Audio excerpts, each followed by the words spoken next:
അങ്ങനെ 4 മാസത്തെ കാത്തിരിപ്പിന് ശേഷം ആ പട്ടിക ഇപ്പോൾ പുറത്തു വന്നു, പ്രസിദ്ധീകരിച്ചു സർക്കാർ. ചൂരൽമല മുണ്ടക്കൈ ദുരന്തബാധിതരുടെ പട്ടികയാണ് സർക്കാർ ഇപ്പോൾ പ്രസിദ്ധീകരിച്ചത്. ആകെ കുഴപ്പം. പട്ടിക അങ്ങോട്ട് പുറത്ത് ഇറക്കി മുതൽ ആ നിമിഷം മുതൽ അവിടെ ദുരന്തബാധിതരായി ഇപ്പോൾ തെരുവിൽ കഴിയുന്ന അല്ലെങ്കിൽ കഷ്ടപ്പാടിൽ അനുഭവിക്കുന്ന ദുരിതം, കൃത്യമായിട്ടും ദുരിതവും അനുഭവിക്കുന്ന ജനങ്ങൾ പ്രതിഷേധവുമായി രംഗത്തും വന്നു. എന്തൊരു കഷ്ടമാണ് ഈ സർക്കാരിൻ്റെ കാര്യം. പറയുമ്പോൾ നമ്മൾ സർക്കാർ വിരുദ്ധ പ്രചരണം നടത്തുന്നു, കലാപം നടത്തുന്നു എന്നൊക്കെ നമുക്ക് മേൽ ആരോപണം വരുന്നുണ്ട്. പക്ഷേ എന്തുകൊണ്ടാണ് ഇത് കാണുന്നത് പറയാതിരിക്കുന്നത് എങ്ങനെയാണ്? 4 മാസം എടുത്തിട്ടാണ് ഈ സർക്കാർ ചൂരൽമല മുണ്ടക്കൈ ദുരന്തബാധിതരുടെ അവരുടെ പട്ടിക തയ്യാറാക്കുന്നത്. ആർക്കൊക്കെ എന്തൊക്കെ കൊടുക്കണം, അവിടെ എന്തുമാത്രം ആൾക്കാർ പോയി, എങ്ങനെയൊക്കെയാണെന്നുള്ള വിവരങ്ങൾ അടങ്ങുന്നത്. എന്നിട്ട് ആ പട്ടിക തയ്യാറാക്കുമ്പോൾ തന്നെ അതിൽ വൻതോതിലുള്ള അപാകത വന്നു കയറുന്നു എന്ന് പറഞ്ഞാൽ ഈ ഉദ്യോഗസ്ഥന്മാർ എന്തു ചെയ്യുകയായിരുന്നു? ഈ ഭരണ നേതൃത്വം എന്തു ചെയ്യുകയായിരുന്നു? ഇവർക്കെല്ലാം ഇങ്ങനെ ഒത്താശ പാടുന്ന രാഷ്ട്രീയ നേതാക്കൾ എന്തു ചെയ്യുകയായിരുന്നു? പണം കിട്ടിയില്ലേ, പണം തന്നില്ലേ എന്ന് പറഞ്ഞ് വടക്കോട്ട് നോക്കി ഇങ്ങനെ പ്രതിഷേധിച്ചുകൊണ്ടിരിക്കുന്ന, അത് വലിയ അന്തിച്ചർച്ചയാക്കി മാറ്റുന്ന ചാനലുകൾക്ക് പോലും ഇതിനെന്താണ് മറുപടി പറയാനുള്ളത്? സത്യമാണ് പറയേണ്ടി വരുന്നത്. ഇന്ന് പത്രത്തിൽ ഒരു പ്രധാന പാർട്ടി പത്രത്തിലത്തെ വെണ്ടയ്ക്കാക്ഷരം തലക്കെട്ട് എന്ന് പറയുന്നത് ദുരന്തബാധിതരുടെ പട്ടിക പ്രസിദ്ധീകരിച്ചു. വലിയൊരു നേട്ടമായിട്ടാണ് ആ വാർത്ത ആ പത്രം പ്രസിദ്ധീകരിച്ചിരിക്കുന്നത്. അത് ദുരന്ത നിവാരണ വകുപ്പിൻ്റെയൊക്കെ മാനദണ്ഡമനുസരിച്ച്, അവരുടെ നിർദ്ദേശങ്ങൾ അനുസരിച്ചാണ് പട്ടിക തയ്യാറാക്കിയിരിക്കുന്നത്. 388 കുടുംബാംഗങ്ങളുടെ പട്ടികയാണ് തയ്യാറാക്കിയിരിക്കുന്നത്. ആ പട്ടിക അനുസരിച്ച് ഇനി കാര്യങ്ങൾ മുന്നോട്ട് പോകും. അതിൽ ആ വാർത്ത വന്നതിൻ്റെ കൂടെ തന്നെ ആർക്കും തന്നെ റവന്യൂ മന്ത്രിയുടെ ഒരു വാർത്തയും കൂടെ ചേർത്ത് വെച്ചിട്ടുണ്ട്. ആർക്കും തന്നെ നഷ്ടപരിഹാരം കിട്ടാതിരിക്കില്ല. ഇപ്പോൾ വാടകയ്ക്ക് താമസിക്കുന്നവരുടെ ഭൂമിക്ക് വാടക ഒരിക്കലും കൊടുക്കാതിരിക്കില്ല.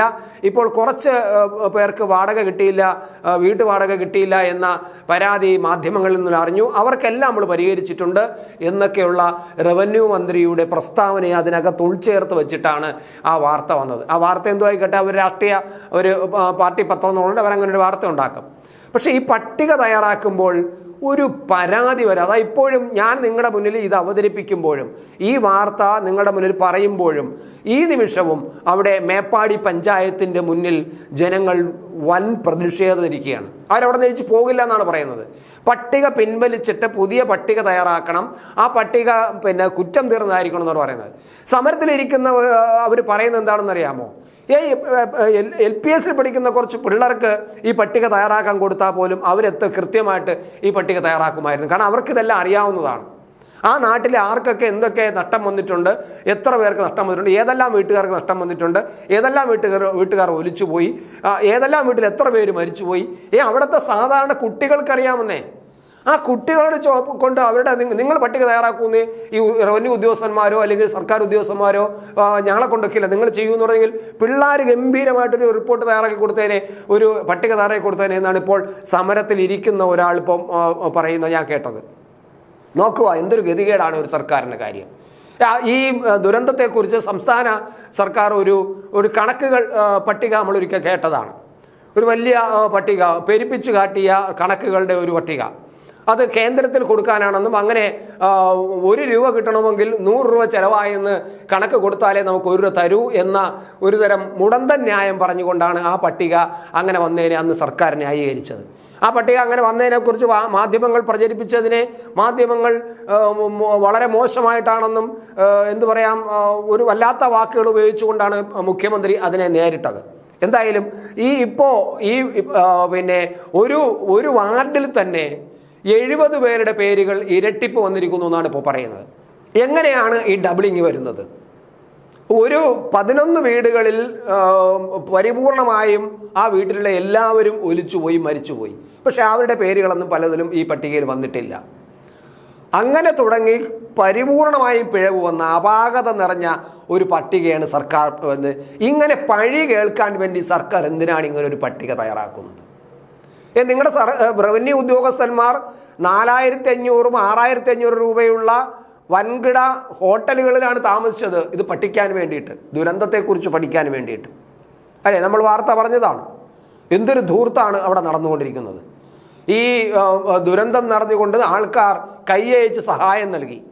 700 കോടിയിലധികം രൂപ ഈ മുണ്ടക്കൈ ചൂരൽമല ദുരന്തത്തിന് വേണ്ടി മാത്രം സർക്കാരിന് കിട്ടി. ദുരന്ത ആൾക്കാർ സംഭാവനയായിട്ട് കൊടുത്തത് 700 കോടിയിലധികം രൂപ. ഇപ്പോൾ വെറും 65 70 കോടി രൂപ മാത്രമേ ഉള്ളൂ എന്നും അത് മാത്രമാണ് ഇനി ചൂരൽമലയ്ക്ക് മുടക്കാനുള്ളതെന്നും സർക്കാർ ഇടയ്ക്ക് കണക്ക് പറയുന്നത് കേട്ടു. എങ്ങനെയാണ് ഈ കണക്കുകൾ? ബാക്കി കാശ് എങ്ങോട്ട് പോയി, എങ്ങനെ ചെലവാക്കി? ആ ചെലവാക്കിയതെല്ലാം ഈ ദുരന്ത ബാധിതർക്ക് വേണ്ടിയിട്ട്, ചൂരൽമല മുണ്ടക്കൈ ദുരന്ത ബാധിതർക്ക് വേണ്ടിയാണോ ചെലവാക്കിയത്? ഒരു കണക്കുമില്ല. കോടതിയിൽ പറഞ്ഞതാണിത്, വെറുതെ നമ്മൾ പറയുന്നതല്ല. കോടതിയിൽ 700 കോടിയോളം രൂപ കയ്യിലുള്ളപ്പോൾ ഞങ്ങൾക്ക് ഇനി ഈ ചൂരൽമല മുണ്ടക്കൈക്ക് വേണ്ടി മുടക്കാൻ വേണ്ടി ഞങ്ങളുടെ കയ്യിൽ ഇനി 72 കോടി രൂപയ്ക്കകത്തേ ഉള്ളൂ എന്നും ബാക്കി മറ്റു കണക്കുകൾ, ആ കണക്ക് ഈ കണക്ക് അങ്ങനെ പോയി ഇങ്ങനെ പോയി എന്ന് ചില കണക്കുകൾ കോടതിയിൽ പറയുകയുണ്ടായി. അവിടെയും കുഴപ്പം. എന്നിട്ടൊരു കേന്ദ്രത്തിനൊരു കണക്ക് കൊടുത്തു, ആ കണക്ക് അതിനേക്കാളും കുഴപ്പം. അതും വിവാദമായി വാർത്തകളിൽ നിറഞ്ഞു. പിന്നെ വാർത്ത കൊടുത്ത മാധ്യമങ്ങൾക്കെതിരെ മുഖ്യമന്ത്രി തന്നെ വാർത്താ സമ്മേളനം നടത്തി അനാവശ്യം പറഞ്ഞു. ഇപ്പോൾ ഇതാ ദുരന്തബാധിതരുടെ പട്ടിക വരുന്നു. ആ പട്ടികയും പിഴവാണ്. ജനങ്ങൾ പ്രതിഷേധത്തിലാണ്. ഞാൻ പറഞ്ഞ ഈ നിമിഷം അവിടെ പ്രതിഷേധം നടന്നുകൊണ്ടിരിക്കുകയാണ്. എന്തൊരു ഗതികേടാണ്! ഇതിൽ കൂടുതൽ എന്ത് പറയാൻ? ഈ സർക്കാരിനെ ഇത്രയും ഒരു ഉദാസീനത കാണിക്കുന്ന ഒരു സർക്കാർ. ഈ സർക്കാർ ഉദ്യോഗസ്ഥന്മാർ ഈ പറയുന്ന 4000, 4500, 6000 രൂപ പിന്നെ വാടക കൊടുക്കുന്ന വലിയ വലിയ മുന്തിയ ഹോട്ടലുകളിൽ താമസിക്കുകയും വലിയ ഭക്ഷണവും കഴിച്ച് അവരവിടെ ഇരുന്ന് ഈ ദുരന്തത്തെക്കുറിച്ച് പഠിച്ചത് എന്താണ്? ജനങ്ങളുടെ മുന്നിൽ മറുപടി പറയണം, സർക്കാർ മറുപടി പറയണം, മുഖ്യമന്ത്രിയും റവന്യൂ മന്ത്രിയും മറുപടി പറയണം. ഓരോ ജീവിതവും ഓരോ കഥകളാണ്, വേറിട്ട കഥകളുടെ ഒരു കൂട്ടായ്മ.